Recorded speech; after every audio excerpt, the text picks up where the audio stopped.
Hey guys, this is Daniel with Martin Kia to go over some helpful tips and tricks on your new Kia vehicle.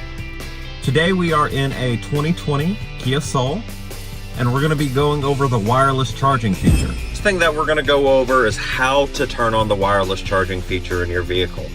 It's very easy.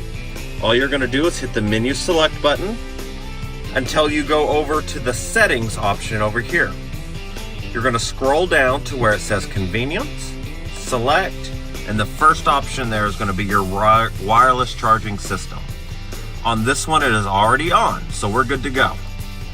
So all we're going to do here is take our phone, and the wireless charging port is located right here. And all you're going to do is throw your phone on there and it's going to charge.